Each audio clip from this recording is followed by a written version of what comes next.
ensemble, parce que nous sommes venus, pas pour dénigrer notre pays, mais pour dire à la face du monde ce qui se passe chez nous, pour que vous puissiez prendre aussi la mesure des problèmes des Gabonais.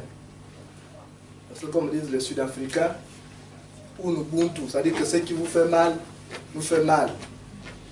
Je voudrais que vous appropriez les problèmes des Gabonais et que vous fassiez l'âge de fusion où se prennent toutes les décisions. Le phénomène des crimes rituels, j'en ai fait ma tasse de thé au Gabon. Parce que je commençais le journalisme à l'âge de 15 ans. J'étais le matin au lycée et l'après-midi à la rédaction. Et à partir de 2001, j'ai commencé à enquêter sur les crimes rituels. Je savais que le phénomène a commencé en 1973, je n'y étais pas encore né. Mais au cours de mes investigations, j'ai découvert un certain nombre de choses. D'abord, je voudrais lever l'équivoque.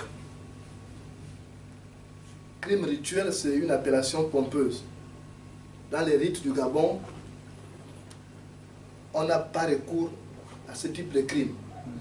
Que ce soit dans le Biti, le Ndjembe, le Girina, le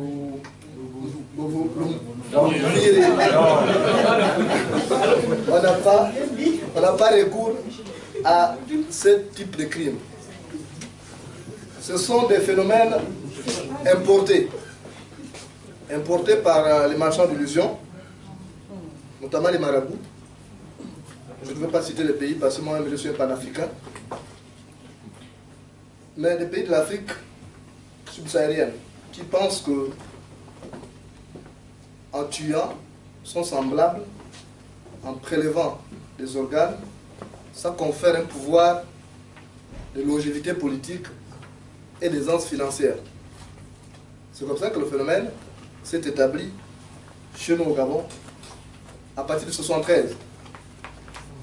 On a arrêté une glacière d'organes humains à Lambaréné, qui est une ville au centre du Gabon, à un poste de contrôle. Et puis on a découvert que la glacière, ce n'était pas la viande de brousse, c'était des organes humains.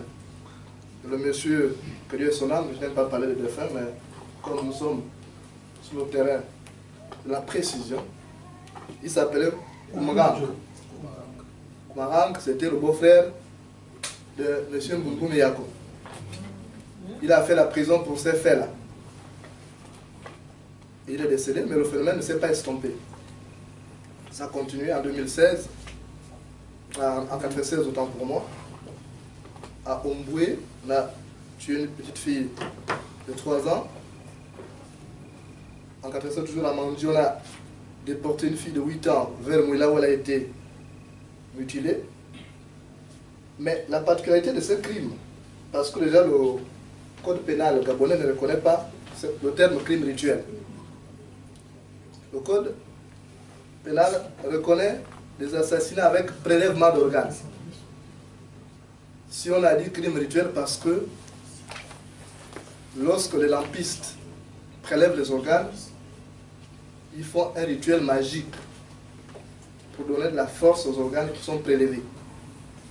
C'est comme ça qu'on appelle maintenant crime rituel. Mais les crimes rituels, comme on les appelle,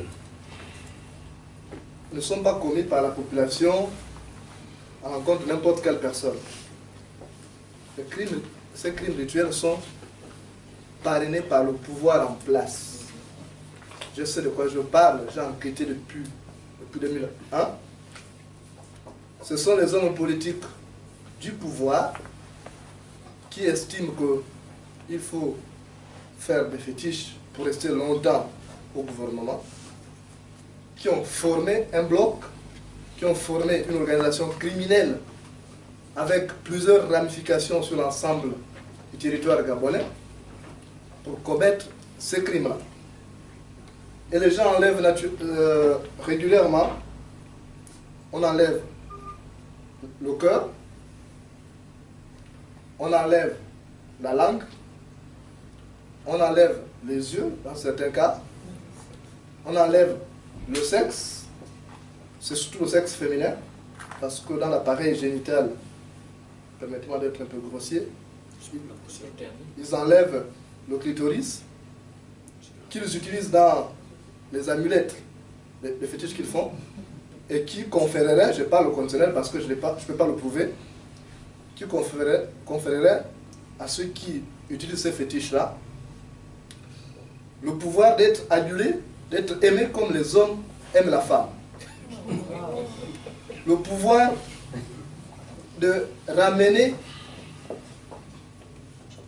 à la raison une foule qui est hostile.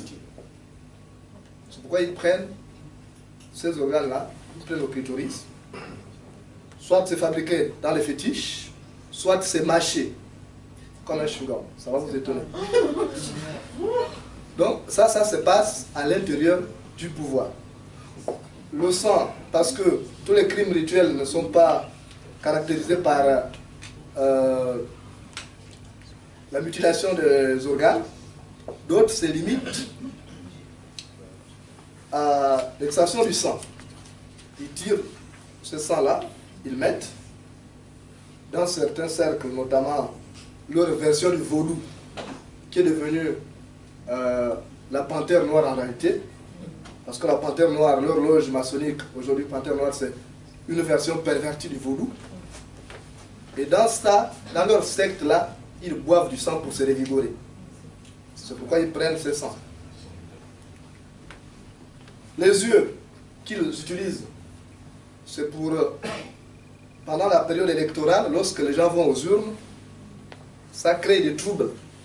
Au lieu de voter contre Ali Bongo, vous votez pour lui, vous voyez que c'est lui l'adversaire. Donc, voilà, chaque organe qui est prélevé a un sens. Maintenant, le phénomène s'est amplifié, oui. Ça s'amplifie plus à la veille des élections. À la veille